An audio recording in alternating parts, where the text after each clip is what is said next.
All praise to the Most High. All praise to the Most High. A time for everything under heaven. Before I start, I want to give all honor and glory to the Heavenly Father, Yahweh, who do so through His only begotten Son, Yahweh Shah Hamashiach, who the world calls Jesus Christ. Coming back to the Lord willing for another edifying lesson, man. Early morning. I don't know why. It's been early morning lessons lately. All praise to the Most High. Let's get to it, man. So the title, A Time for Everything. So there's a time for everything in the heaven, you know. Let's get to it. Ecclesiastes 1, 3 and 1 in the NLT. For everything there is a season, a time for every activity under heaven. So there's a time for everything. Like, what's that old saying? It's a time and a place for everything. That's a true saying. There's a time and a place for everything that's going on in this world. Let's jump into it. A time to be born and a time to die. So everybody in this world has to die. Everybody in this world has to go. You know, that's just something that the Most High said that was gonna happen, man. You know, we're gonna get in that. You know, but let's prove that everybody has to die. So this is we know Solomon wrote Ecclesiastes, and he also wrote Wisdom of Solomon as well. You know, he gave us the little bit of wisdom that the Most High gave him, and he gave it to us. All praise to the Most High. Wisdom of Solomon 7 and 1. I myself also am a mortal man. So King Solomon said that he is a mortal man. I'm like everybody else, born in the flesh, light to all, because everybody has the same type of features. A man is built the same way as another man, just as a woman is made the same way. We're all mortal men and women, and the offspring of him that was first made of the earth, meaning who? Adam.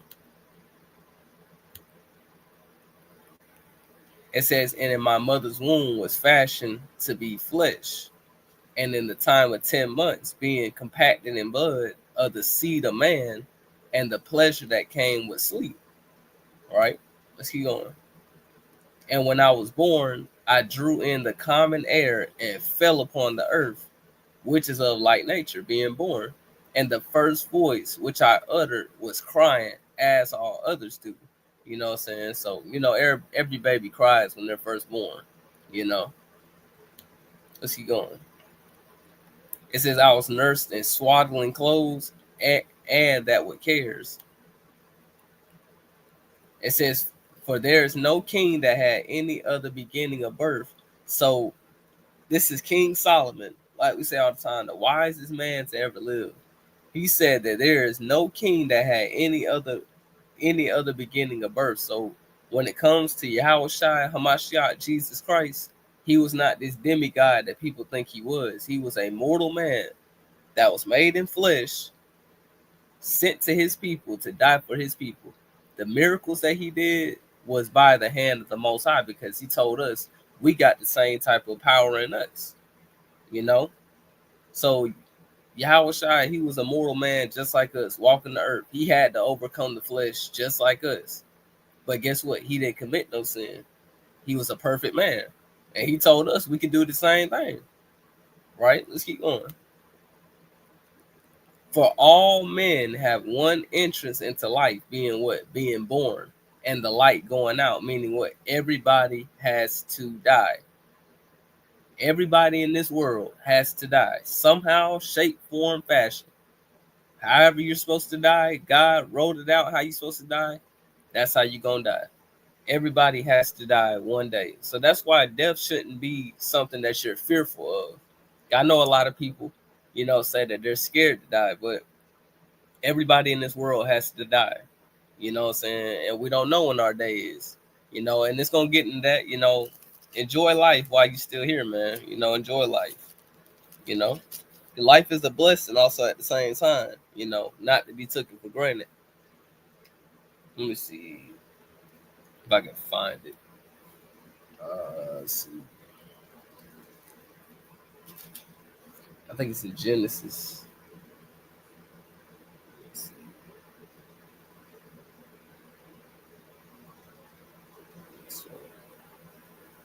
Yep, let's get this. Genesis chapter 3. Let's get Genesis 3 just to prove that all men is going to have to die. Let's get that. Genesis 3. Let's go to the beginning with Adam. Genesis 3.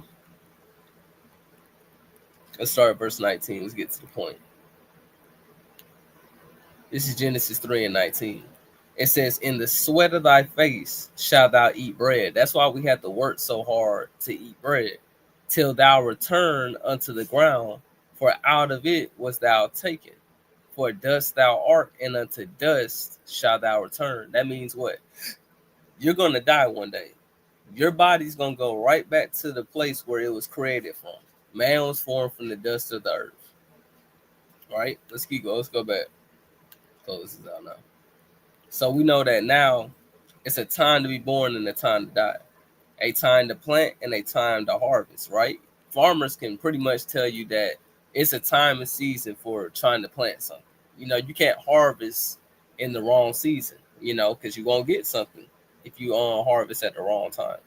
It says a time to kill and a time to heal, right? It's a time to kill and it's a time to heal, you know, a time to tear down and a time to build up, a time to cry and a time to laugh. See, it's a time to win, for a purpose to cry and a time to laugh, a time to grieve and a time to dance, a time to scatter stones and a time to gather stones, a time to embrace and a time to turn away, a time to search and a time to quit searching, a time to keep and a time to throw away, a time to tear and a time to mend, a time to be quiet and a time to speak. See, this is where I love this verse right here where it says a time to be quiet and a time to speak.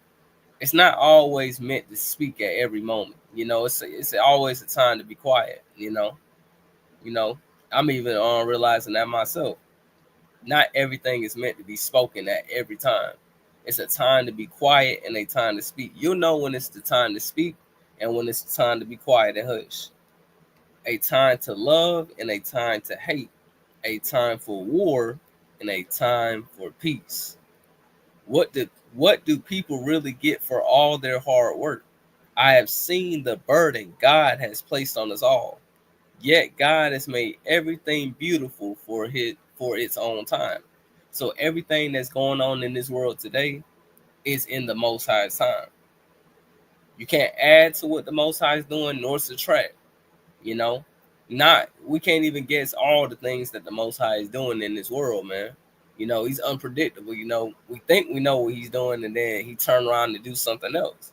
You know, Yet God has made everything beautiful for its own time, right? So everything has its own time, you know. The Most High planted things in different time periods, man. Oh, well, I think I want to get that precept. This is second answers. Let me see where it's at. If I can find it, if I can't, then it's okay. I'll just drop it in the chat later on if I can. And put the timestamp of what I'm trying to talk about. Um, Sewing everything and it's perfect. Let's see if I can find it. Let's see.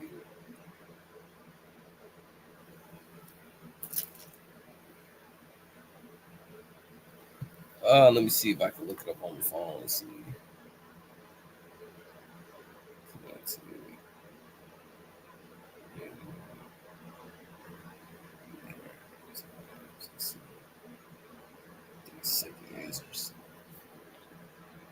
Is it 99?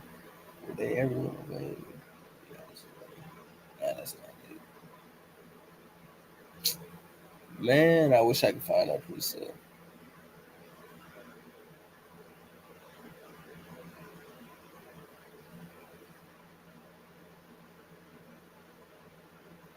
Let's see if I can find that preset. If I can't find it, I'll just drop it in the chat.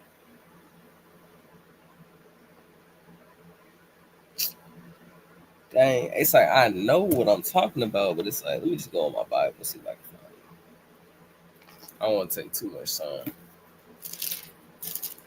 Let's see. Can't be everybody's song in there. Yes, indeed. Let's see. Was it? If I can't find it, then it's okay.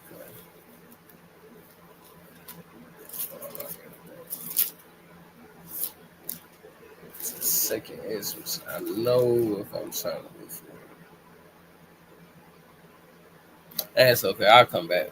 If I can find it, I can find it. If I don't, I'll just drop it in the chat. It says, yet God has made everything beautiful for its own time. He had planted eternity in the human heart. Even so, people cannot see the whole scope of God's work from beginning to end. So I concluded there is nothing better than to be happy and enjoy yourselves as long as we can. Meaning what? We should be enjoying life. You know what I'm saying? We shouldn't be, depressed. We shouldn't be like, not, no, don't get me wrong. I say this because we're in Babylon and we're going through affliction. We're going through, tribulation. We're going through different things, but, still enjoy and embrace life as long as you are here, because when you're dead, that's it. Let me get a precept about that. It's in Psalms. Let me get that real quick. Because when you're dead, that's it. You can't praise the Most High when you're dead. You can't pray to Him.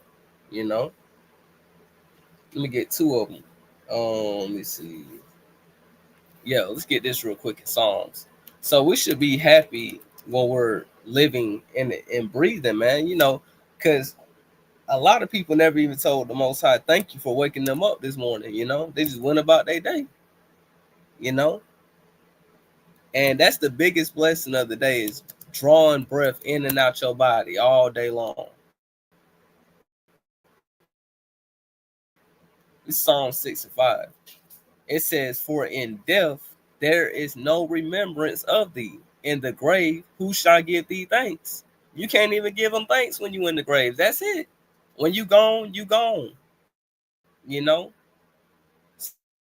So that's why we should be enjoying ourselves and praising the Most High while we still here. Because high in the grave, how can you give Him thanks when you're gone, when your spirit's up there right with Him? Let's get this real quick. Baruch 2. Let's get this in Baruch chapter 2. It's Baruch 2, verse 17, if I'm not mistaken. Yep, Baruch 2 and 17. It says, open thine eyes and behold, for the dead thou are in the graves, whose souls are taken from their bodies, will give unto the Lord neither praise nor righteousness, right? So when you're in the grave, man, you can't pray. Look, you can't praise Him. You can't praise the Most High when you're dead in the ground. So enjoy yourself as long as you're here, man. Be thankful, man. I'm even trying to on what's that word? I'm just gonna use a plain term. Look at the bigger picture. That's how I'm gonna word it. Bigger picture. I'm gonna read that again. So I concluded that there is nothing better than to be happy and enjoy ourselves as long as we can. And people should eat and drink and enjoy the fruits of their labor, for these are gifts from the Most High. And I know that whatever God does is final. Nothing can be added to it or taken from it. God's purpose is that people should fear Him. So whatever the Most High is doing, or He wrote in His Bible, is going to happen. Nothing can't be added to it nor taken away from it. Why? For the purpose of that people should fear Him. Not only Israel, that everything in this world should fear Him, man. What is happening now has happened before, and what will happen in the future has happened before, because God makes the same things happen over and over again. So we got to think about this. We were slaves in Egypt. We're slaves today. 400 years we was afflicted in, our forefathers. We're 400 years afflicted in this land. Same way how our people left in a glorious form by the hand of the Most High. Same way how we are. We're going to leave this place in glory, man. And we got to think about stuff like this. And also what? um the things that we see in this world as well. Let me get an example.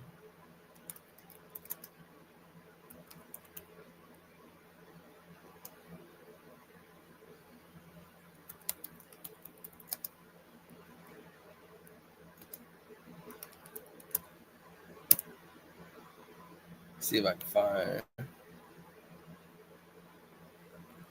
Let me see.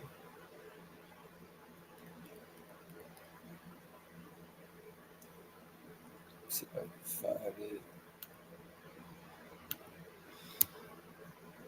See if I can find it real quick.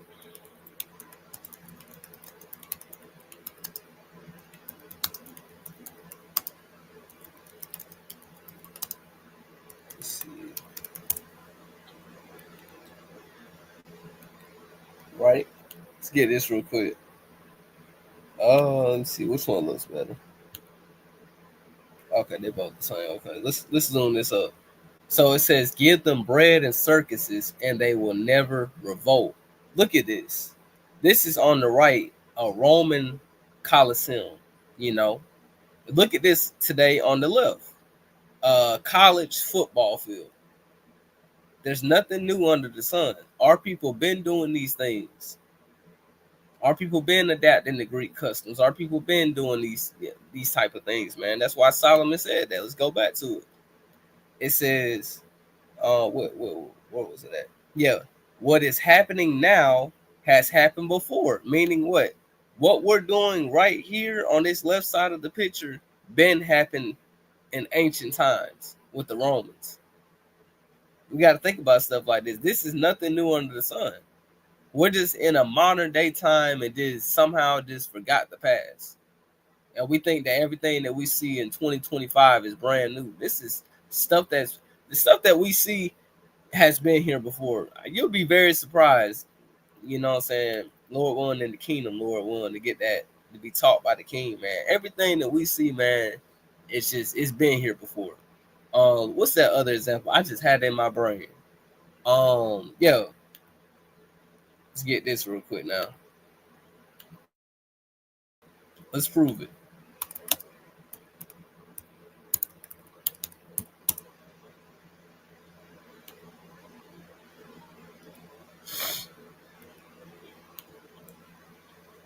Okay, this is a picture of the U.S. Senate.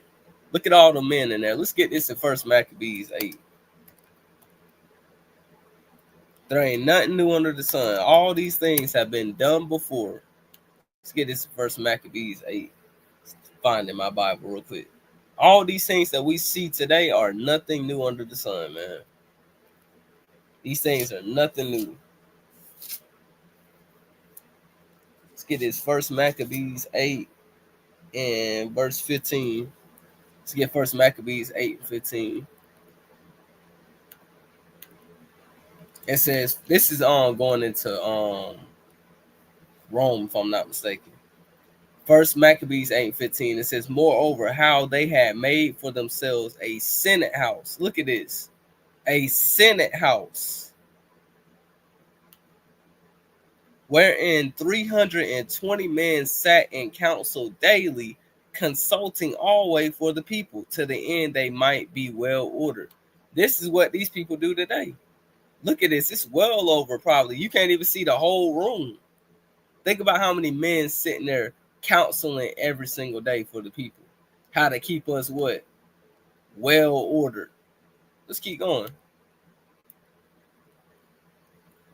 And they committed their government to one man every year. Let's look at that. Let's look at how that's ordered every year that a man is selected.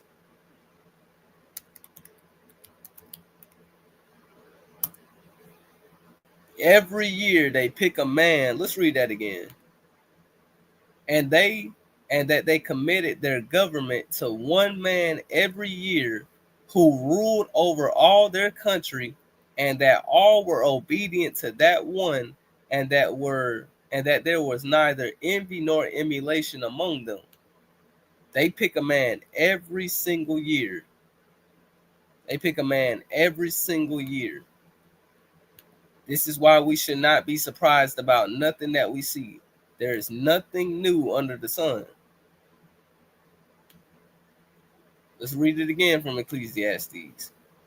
What is happening now has happened before, and what will happen in the future has happened before, because God makes the same things happen over and over again. There's nothing new under the sun. All these things that we're seeing today have been done in ancient times. We're just in 2025 now, and we just seem to somehow forget the past. That's how beautiful the Bible is, man. That's why we say the Bible it's undefeated. It's undefeated. The injustice of life. Let's keep going. I also noticed that under the sun there is evil in the courtroom. Yes, even the courts of law are corrupt. I said to myself, in due season, God will judge everyone, both good and bad, for all their deeds. Even how our brothers love to say that the court system have done their wrong. There's nothing new under the sun, man. Injustices in the courtroom have been here before. That's why we should not be surprised about none of this stuff, man. Let's keep going. I also thought about the human condition, how God proves that to people that they are like animals, for people and animals share the same fate. Both breathe and both must die. Animals and humans both have to die. They're both born and they both have to die. Got a little bubble. Oh, right. Let's keep going. So people have no real advantage over the animals. How meaningless. Both go to the same place. They came from dust and they return to dust. For who can prove that the human spirit goes up and the spirit of the animals goes down into the earth? So when both breathe and die, but when humans die, their spirit goes back to the one that gave the spirit. And the animals, their spirits go to the earth. They don't go up there. Their spirits go to the earth. So I saw that there is nothing better for people than that they then let me read that again. So I saw that there's nothing better for people than to be happy in their work. That is our lot in life. And no one can bring us back to see what happens after we die. Right. You know what I'm saying? When you die, that's it. But with that, man, I digress. Give all honor and glory to the Most High. Lord willing that you got something from it. Like we said, we're reading from Ecclesiastes 3 in the NLT. But like I said, I digress. Give all honor and glory to the Most High, Yahweh. We do so through his only begotten Son, Yahweh Shah Mashiach, who the world calls Jesus Christ. And Shalom. Enjoy the rest of your week.